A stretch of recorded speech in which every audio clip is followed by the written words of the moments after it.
Hello, this is the luckiest maths teacher in the world. Thank you so much for tuning into this video on exponential growth and decay. So what we are specifically looking at is quantities that are increasing or decreasing by the same percentage each time. So let's illustrate this with an example. So let's say the population of Canberra is now 420,000 and it's changing by 1% each year. So we're going to look at what happens to the population if it grows by 1% each year. That is, it increases by 1% each year, or if it decreases by 1% each year, which is exponential decay. So let's start by looking at growth. So we'll just write A0 to mean the amount at time 0. This is what we start with. The population is currently 420,000. So what would the population be at A1 after the first year? So if it increases by 420,000, you know we can just write this. So this is what we learned in a previous video. If you want to increase a quantity by R%, you times by 1 plus R, in this case 1%, over 100. So then we get 424,200. So this is the population at the end of the first year. What would be the population at the end of the second year? Well, we'd just take our population from the first year and we'd increase it by 1%, which is the same as timesing by 1 plus 1 over 100. And then we get 428,442. And we can do the same for the third year.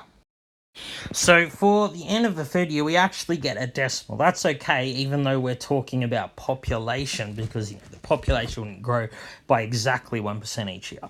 So that's how we do the growth. Now, what we're doing each time is we're taking the previous year, its population, and timesing by 1 plus 1 over 100.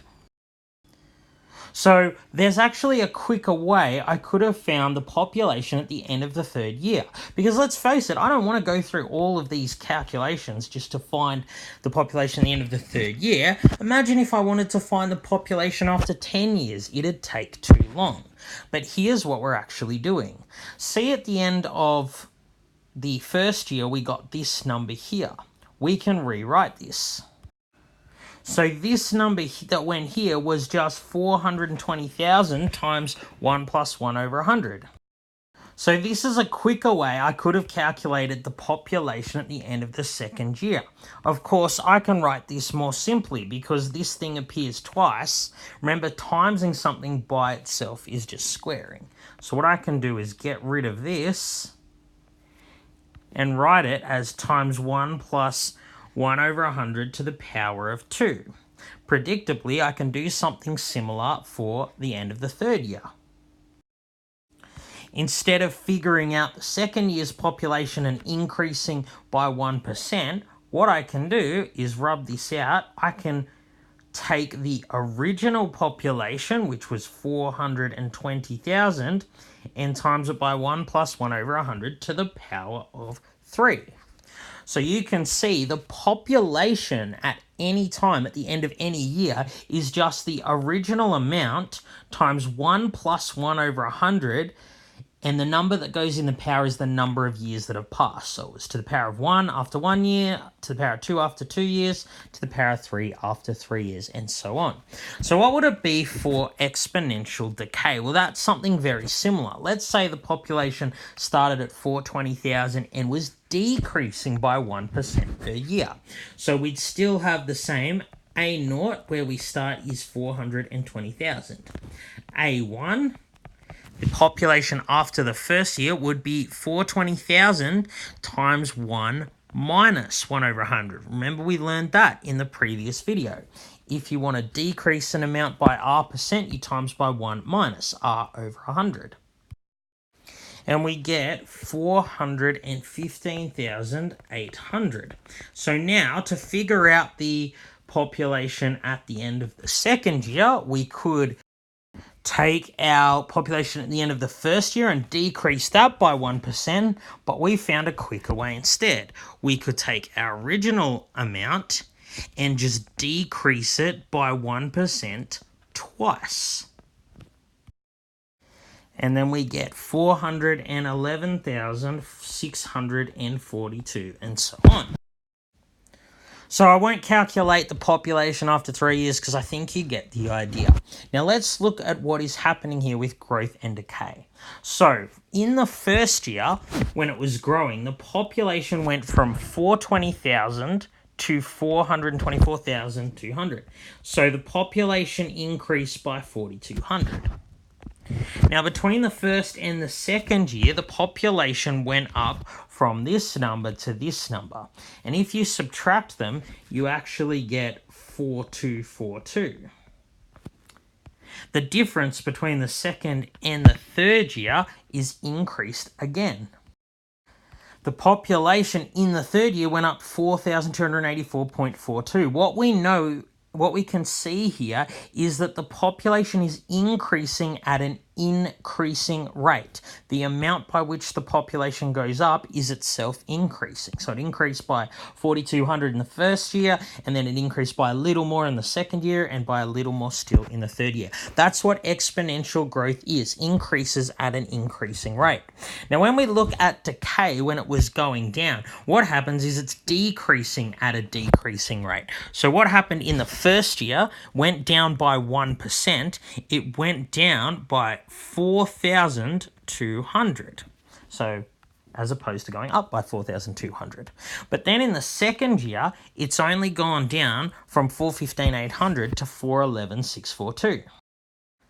So it only went down 4,158. If we did another iteration of this, the population would decrease by a little less than 4,158. It's decreasing at a decreasing rate. So that's what exponential growth and decay is. So I took a little time to do this example to show you what's going on. But from this example, we can create a formula very easily to deal with these kinds of questions. So I'll show you that on the next slide. Please pause and copy this down if you need. So you can use these formula for growth and decay. Note they're very similar. The only difference is the plus for growth and the minus for decay. This shouldn't be totally new to you. You know this part in the brackets from increasing by R% and decreasing by R%. All right, let's look at some examples in which we use these formula. So let's look at this question here. The value of a car depreciates by 15% each year. It is now worth $25,000. What will it be worth in 12 years' time? So depreciate is just when something loses value. And you know this. Common sense says if you have a car that's worth $25,000 this year, it'll be worth a little bit less next year, a little bit less still the year after, and so on. It loses value each year. But when the car loses value, it's not like it's going to lose $5,000 each year. It's going to go down by 8%. So what I'm saying in this example, it starts at $25,000 and it will decrease by 15% each year. So it'll decrease by a given amount this year, it'll decrease by a little less the following year, it'll decrease by a little less still the following year, and so on. So in order to figure this out, we don't want to find the value after year 1, year 2, year 3, all the way up to 12 years. That's what I was showing you in the first example just to show you how things worked. Instead, we'll just use the formula. So the amount that it'll be worth, A, is going to be the initial amount. So that's what it's worth now, $25,000 when we started this. So we're going to times that by 1. Now, because this is depreciating, it's decreasing in value. This is an example of decay. So it will be 1 minus. R is the rate over 100, the rate per year. And what goes in the power here is the number of years. So it will be to the power of 12. So all you need to do is put this straight in your calculator. And so the answer we get is about 3,556. That's to the nearest dollar. So that's how much it will be worth in 12 years' time. How easy is that? All right, now we're going to look at an example where we're finding the initial amount. So let's look at this question here. The value of a house appreciates by 2% each year. It's now worth $750,000. How much would it have been worth 9 years ago? So this talks about appreciation, which is the opposite of depreciation. So in the previous example, we saw depreciation is where the value of something decreases each year. Here, the value has been increasing each year. So it's increased by 2% for 9 years. It's now worth $750. What would it have been worth 9 years ago? So because we know we're talking about something increasing by 2% each year, we're going to use this formula P times 1 plus R over 100 to the power of N. Now, in this particular case, we're not finding A. We're not finding the amount it's worth now because we're told that, $750,000. What we're finding is the initial amount, which is P. So in order to find this, we're just going to substitute in everything we do know. So I know that A is $750,000. That's what it's worth now. And that's going to be equal to P, which we don't know, times 1 plus R is 2 over 100 to the power of 9 because it's 9 years. So 2% each year for 9 years. So if I want to get P by itself, this is actually pretty simple. I don't need to do something really complicated. All I need to do is divide each side by this thing here that's being multiplied by P.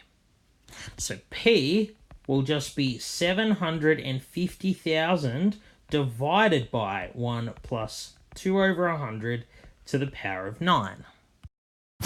So if I put that on my calculator, it's $483,456.69 to the nearest cent. So what that means is 9 years ago, this would have been the value of the house. It increased by 2% each year for 9 years and has gone up to this amount here. So remember, I said this in a previous video, whenever you're trying to find the original amount, you end up dividing.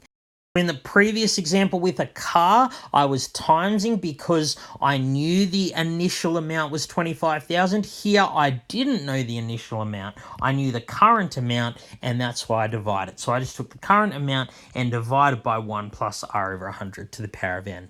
All right, thank you so much for tuning into this video. This has been the luckiest maths teacher in the world. Have a great day.